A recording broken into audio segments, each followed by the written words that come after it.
AP ప్రజల శ్రేయస్సు కోసం కూటమి ప్రభుత్వం కృషి చేస్తోందని రాష్ట్ర మంత్రి కొలుసు పార్థసారథి అన్నారు. ఏలూరు రైల్వే స్టేషన్లో వందే భారత్ రైలు విశాఖపట్నం నుంచి సికింద్రాబాద్ వెళుతూ ఏలూరులో 1 నిమిషం ఆగింది. అనంతరం మంత్రి ఎంపీ జెండా ఊపిన తర్వాత తిరిగి బయలుదేరింది. సీఎం చంద్రబాబు ఏలూరు ఎంపీ పుట్టా మహేష్ కుమార్ కృషి వల్ల ఏలూరులో వందే భారత్ రైలు ఆగిందని మంత్రి కొలుసు అన్నారు. పోలవరం ప్రాజెక్టు జిల్లా అభివృద్ధి విషయంలో ప్రజాసేవే లక్ష్యంగా ముందడుగు వేస్తామని ఎంపీ మహేష్ కుమార్ చెప్పారు.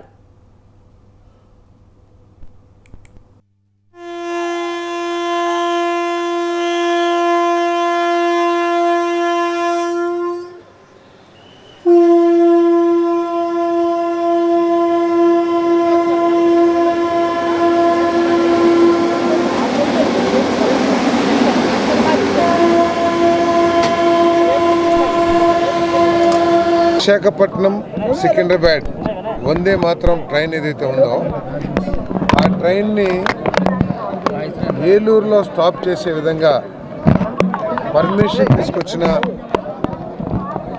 మన ప్రీతమ పార్లమెంట్ సభ్యులు పుట్టా మహేష్ గారిని నేను ప్రత్యేకంగా అభినందిస్తూ ఉన్నాను. ఎందుకంటే తక్కువ సమయంలో ఏలూరు నుంచి హైదరాబాద్ చేరుకోవటానికి,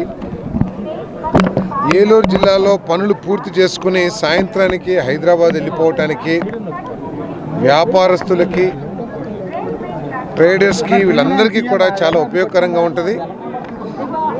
ఉద్యోగస్తులు కూడా కొంతమందికి ఈ సర్వీస్ చాలా ఉపయోగకరంగా ఉంటుంది.